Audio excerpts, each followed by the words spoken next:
Quezon City against the light. Andito ako sa gilid ng Quezon City Hall, Kalayaan, sa harap ng dating HLURB. Kasi nag-aantay ako ng ride papuntang Araneta Center. This bus in front of me, I will run according to schedule. Hindi naman siya puno. But at this point, since naupuan na lahat ng upuan, hindi na pwedeng magpasakay. But friendly person from Quezon City told me naman na they will pick up along the way kasi may mga designated stops. But para na sa kanila yung standing room. So pag nandito ka sa initial station, talagang they will let you sit and then close the bus pag puno na. So another bus came. So I hope that is the bus we're waiting na pwede nang umalis itong ating nasa tapat. Pero pag pumasok tayo dyan, ganyan din ang ating magiging sistema. Mag-aantay din tayo. But I want to really wait for the free ride. Marami namang buses, the shuttles coming from this point in Quezon City to Araneta Center. You pay syempre mga 15 pesos. But since the reason why I came here hindi naging productive, I want to ride the free ride. Kasi ang nangyari, yung department na pupuntahan ko, na open pag Saturday, ano naman pala, may outing sila. So, I don't know what outing you do on November. Is that a pre-Christmas outing, maybe? 9:30 po yung next bus. 9:30 daw ang next bus.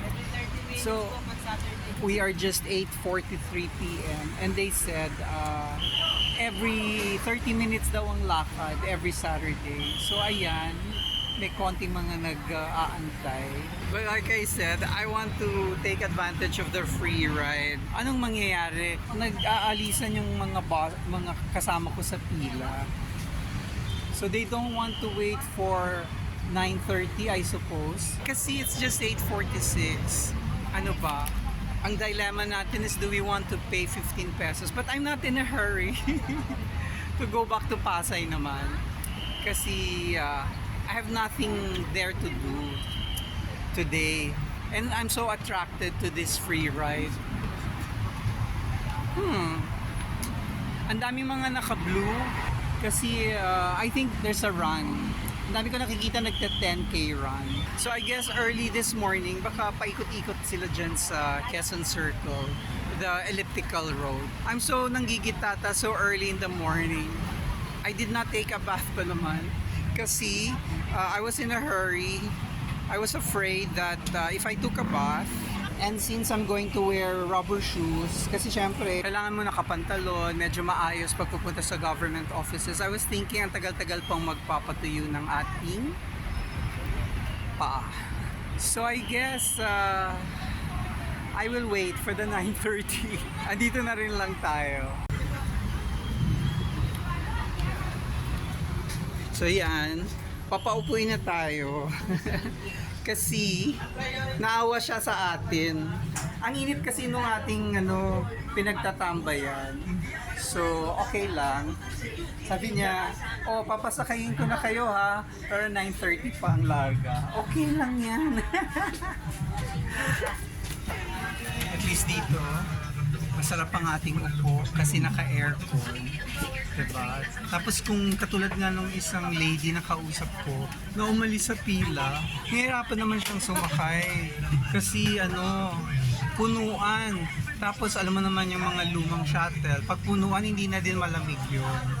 Sabi ko sa kanya, nagmamadali ka ba? Hindi naman. Sabi ko, ako din, hindi ako nagmamadali. Diba? We have the leisure time. Paalala po 9:30 po ang alis ng bus ko na po. Ayun, narinig nyo, 9:30 ang alis ng bus. Diba? So kawawa naman itong mga to kasi hindi na sila pasasakayin din pag puno na. nag-set ng rule yung driver. Sabi niya bawal ang kumain. Alright, gutom pa naman tayo. Sabi ko kanina, doon ako kakain sa McDonald's Kalayaan. Ay hindi, McDonald's sa likod banda ng Art Center. But, sabi ko hindi, doon na lang ako sa Cubao kasi namimiss ko naman ang Cubao. May free wifi sila, may free wifi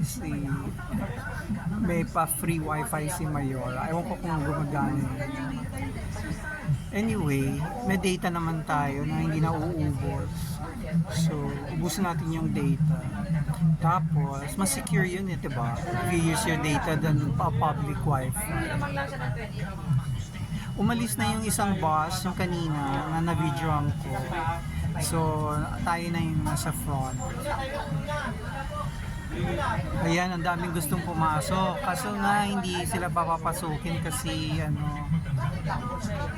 hindi pwedeng mag-standing room pag umalis dito. Kasi nga magpipick up pa dun sa ibang stops. Ha?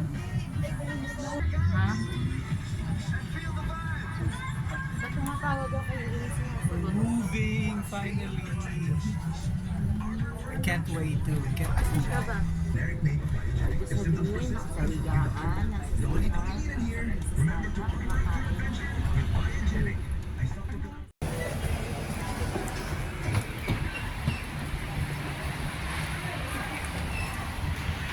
We've arrived in Cubao.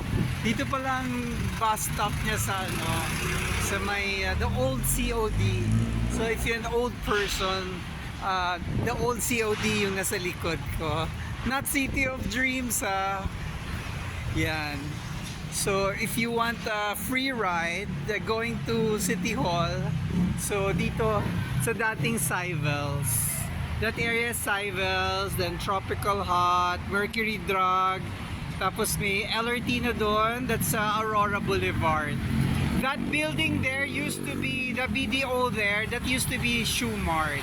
Tapos yung Civels na yan, I remember when I was young, diyan ko nakita si Just Tony Alarcon. He was so good looking and foreigner looking. Anyway, the order of the day is to find food before we finally go back to our bahay.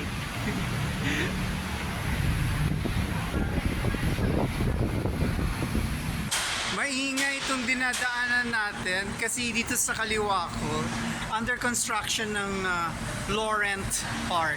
Tapos going back to COD, dati pag Christmas, nagiging parang diorama, moving diorama ang labas ng COD.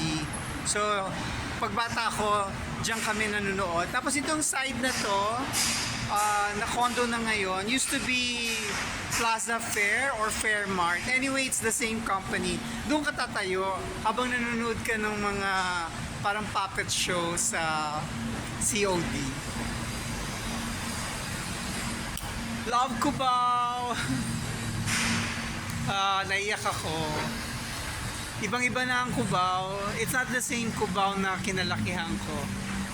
Nilagyan na ng Araneta ng maraming buildings. So I guess this is where I close the vlog, our commute from City Hall to Cubao. Please like and subscribe kung nakaabot kayo. Until the next time!